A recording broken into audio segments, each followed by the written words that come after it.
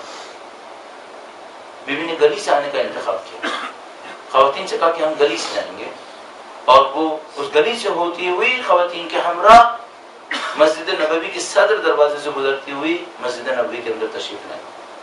شیخ صدر فرماتے ہیں کہ بیوی نے یہ عمل بھی مورخین کے انحراف کے ڈر سے انجام دیا کہ اگر اندر کے دروازے سے چلی جائیں اور راوی نہ دیکھ سکیں تو امکان تھا کہ کوئی یہ کہہ دیتا کہ خطبہ بیوی نے نہیں دیا، خطبہ کسی اور نے دیا تھا۔ بیوی دربار تشریف نہیں لائی تھی، وہ کوئی اور خاتون تھی بنی ہاشم کی کہ جو تشریف لائی ہوں گی اور انہوں نے یہ جملات ارشاد فرمایا ہوں۔ بیوی نے اس انحراف کا مقابلہ کرنے کے لیے جو ممکنہ انحراف تھا، اور میں نے عرض کیا حزب حاکم اگر انحراف پر اتر آئے تو نہیں معلوم کیا کیا دروازے کھول دیتے، اس کا مقابلہ کرنے کے لیے انہوں نے فرمایا کہ ہم گلی کے اندر جائیں گے، اور اس کے پیچھے ایک اور مقصد بھی تھا، اور وہ لوگوں کو یہ پیغام دینا تھا کہ اے لوگوں، میں نبی کی بیٹی علی کے حق کی حمایت کے لیے گلی میں آنے کو تیار ہوں، تم کیوں گھروں میں بیٹھے ہو، تم کیوں گھروں کے اندر ہو؟ بیوی نے بنی ہاشم کی خواتین کو دعوت دی کہ گھروں میں مت رکو، تم میرے گھر پر آؤ اور ہم اپنے گھر سے ایک جلوس کی شکل میں نکلیں گے۔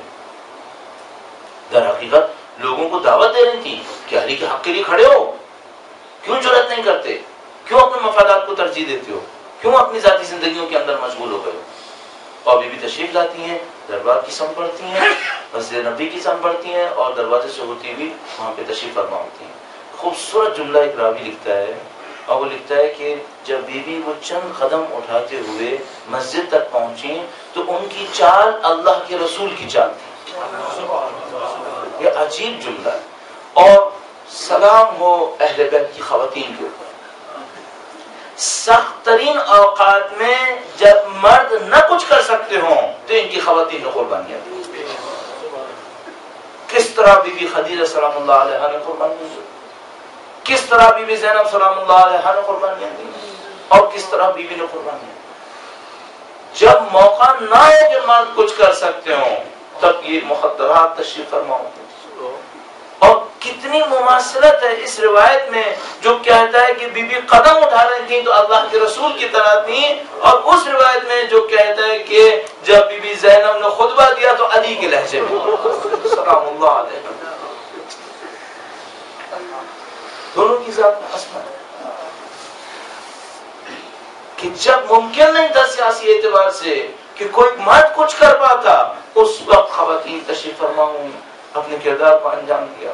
بی بی زینب سلام اللہ علیہا کا کردار، اور یہ بی بی سیدہ سلام اللہ علیہا کہ وہ دربار میں تشریف لے گئیں۔ اور اب ایک اور حقیقت ہمارے سامنے آتی ہے، وہ یہ کہ جو جنت کی مالکہ ہے وہ ایک باغ طلب کرنے کیوں آئی ہے؟ یہ جنت کی مالکہ ہے۔ اور عزیزان محترم، میں اس کو مصائب کا حصہ کہتا ہوں کہ مالکہ کو کسی پست سے کچھ مانگنا پڑے۔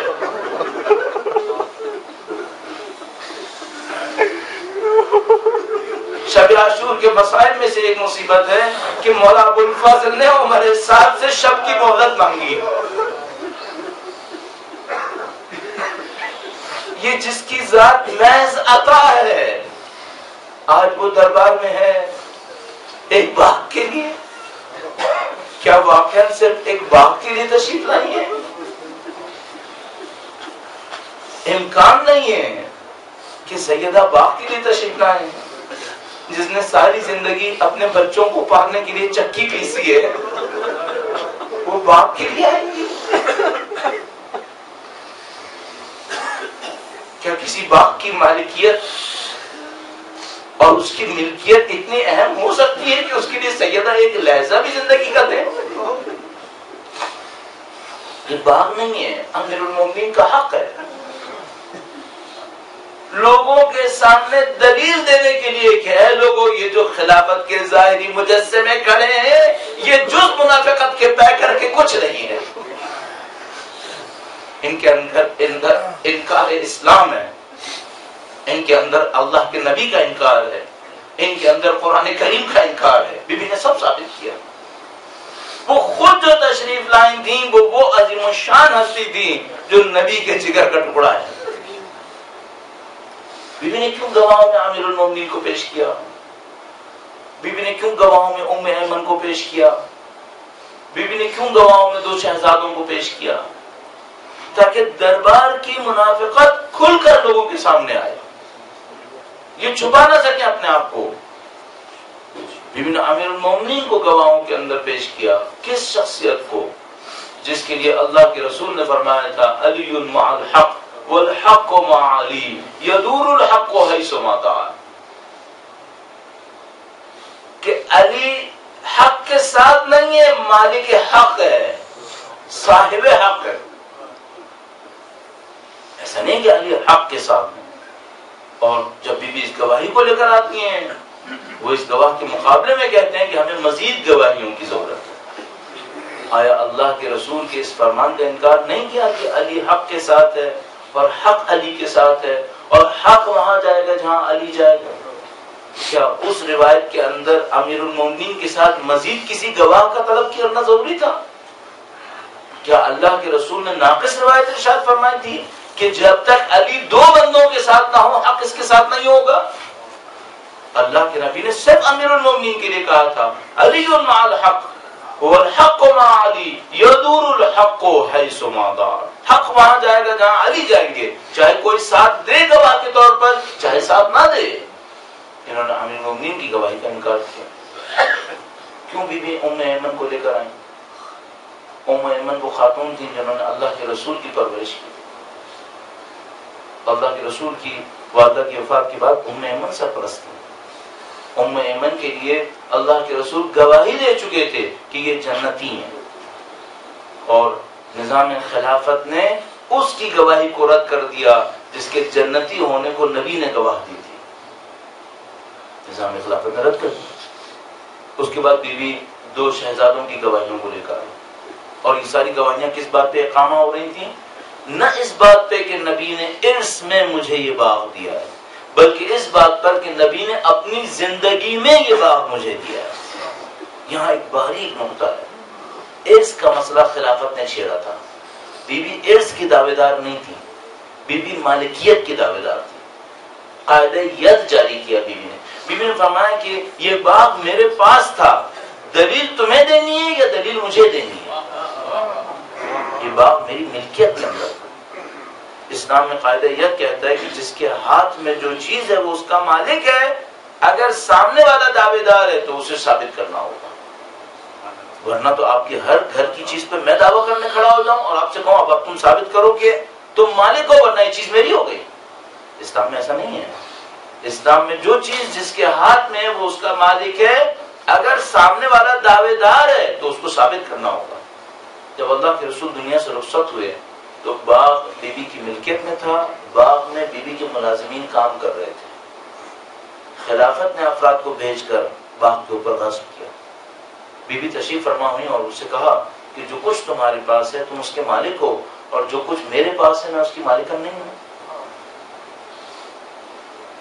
اس کے بعد گواہی کے طور پر کہ اللہ کے رسول نے یہ مجھے دیا تھا اور باغ میری ملکیت میں تھا، ان گواہوں کو پیش کیا جو کائنات کے سچے ترین گواہ تھے، اور خلافت نے اس کو رد کر دیا. اور اس کے بعد کہا کہ ہم نے اللہ کے نبی سے ایک روایت سنی ہے، اور اس روایت میں اللہ کے نبی نے کہا کہ ہم انبیاء ارث نہیں چھوڑتے اور ہمارا ارث علم ہے. بی بی نے فرمایا کہ اس روایت کے راوی کون کون؟ کہنے لگا ایک میں خود ہوں، ایک خلیفہ دوم اور ایک ان کی بیٹی.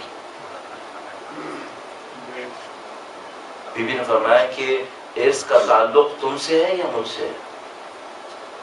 ارث میرا ہے.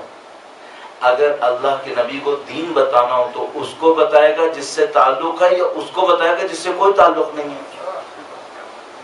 آپ اس باریک نقطے پہ غور فرمائیے گا. اگر نبی کی میراث ملنی ہے تو مجھے ملنی ہے، تمہیں نہیں ملنی ہے. اگر نبی کو بتانا ہے کہ میراث میری ہے یا میری نہیں ہے تو کیا نبی یہ کریں گے کہ مجھے تو غفلت میں رکھیں اور اغیار کو بتا دیں کہ میراث اس کی نہیں ہے؟ کیا نبی اس کام کو انجام دیں گے؟ یا نبی کے لیے ضروری ہے کہ جس کے حق میں مسئلہ ہے، جس سے مسئلہ متعلق ہے، پہلے اس کو بتائے کہ میراث تمہاری ہے یا نہیں ہے، اس کے بعد باہر والوں کو بتائے اگر بتانا ہے۔ لہذا تمہارا یہ کہنا کہ نبی نے تمہیں بتایا اور نعوذ باللہ مجھے نہیں بتایا، یہ خود نبی کے اوپر بہتان ہے کہ انہوں نے ابلاغ میں نعوذ باللہ تعالیٰ کوتاہی اور اپنے اس جھوٹ کو جاری کر دیتے ہیں۔ بی بی اس جھوٹ کو سننے کے بعد فرماتی ہیں کہ اچھا اگر یہ روایت ہوتی تو یہ جو قرآن نے کہا کہ ورثہ سلیمان داؤد، اس کا کیا مطلب ہے؟ تو قرآن کریم واضح کہتا ہے کہ سلیمان نے داؤد سے ارث حاصل کی، تو قرآن کریم کے سامنے بھی کہتے ہیں کہ ہم نے اللہ کے نبی سے یہ سنا، ختم۔ اس کا مطلب ہے قرآن کریم کا بھی انکار کیا۔ بیوی نے ان تمام چیزوں کے ذریعے سے ان کے چہرے سے نقاب کو اتارنے کی کوشش کی۔ بدقسمتی سے اکثر معاشرے نے ان پہ توجہ نہیں دی۔ البتہ خوش قسمتی یہ ہے کہ آج 1400 سال کے بعد بھی اگر کوئی ڈھونڈنے کی کوشش کرتا ہے تو آسانی سے پہنچ جاتا ہے، بہت آسانی سے پہنچتا ہے۔ لیکن میں ہمیشہ یہ سوچتا ہوں کہ بیوی نے امیر المومنین کی ولایت کے دفاع میں جو قربانی دی اس کی سختیاں بہت زیادہ تھیں، بہت سخت قربانی۔ ایک روایت انسان کو ہلا دینے کے لیے کافی ہے۔ نہیں معلوم یہ جو دربار میں جانا تھا یہ بیوی کے لیے کتنا سخت تھا۔ دربار میں ان کا رویہ بیوی کے ساتھ نہیں معلوم کیسا تھا کہ ہمارے پاس راوی کہتا ہے کہ جب بیوی دربار میں گئیں تو جوان تھیں اور واپس آئیں تو ضعیفہ تھیں۔ نہیں معلوم بیوی پہ کیا، یعنی راوی کہتا ہے کہ جب وہ دربار میں خطبہ ارشاد فرما رہی تھیں تو ہم نے مسجد نبوی کی بنیادوں کو زمین سے بلند ہوتے دیکھا۔ اب کسی نے امیر المومنین کے سامنے کہا کہ اے علی ہم نے مسجد نبوی کی دیواروں کو بلند ہوتے دیکھا، تو فرمایا ہم نے مدینہ کو بلند ہوتے دیکھا۔ نبی کی ذات میں قربانیاں بہت برداشت۔ شاید ایک راوی کا یہ جملہ کہ بی بی ضعیفہ واپس آئیں، اور دوسرا بی بی کا اپنا جملہ کہ جو مصیبتیں ہم پر ٹوٹی اگر دنوں پر ٹوٹے تو رات میں تبدیل ہو جائیں، پہاڑوں پر ٹوٹے تو چکنا چور ہو جائیں۔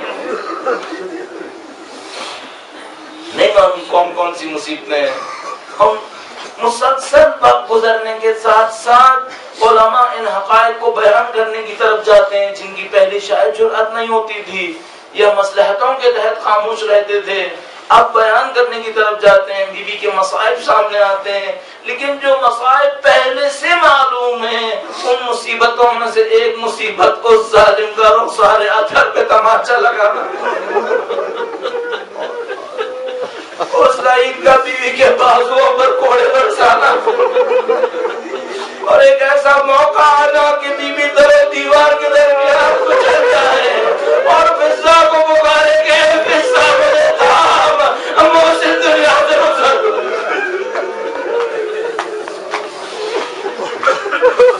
شاید یہ کب ہوتا اس کے بعد جو کچھ ہوا کہ امیر المومنین کے گلے میں رسی بندھی ہے اور بیوی تشریف لاتی ہے امیر المومنین کے دفاع کے لیے، اور جب دیکھتی ہے کہ امیر المومنین کو گھسیٹ کر لے جا رہے ہیں تو فرماتی ہے اب میں بد دعا دوں گی، تمہاری نسلیں منقطع ہو جائیں گی۔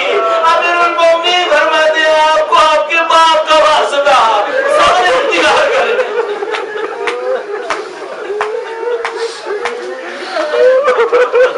اس مظلومہ نے کتنا صبر کیا ہے، وہ وقت آیا جب دنیا سے رخصت ہوئی ہے، امام حسین الوداع کے لیے آئے ہیں، اب بدن کا پھر ٹوٹا، سیدہ نے سید الشہداء کو اپنے آغوش میں لے لیا۔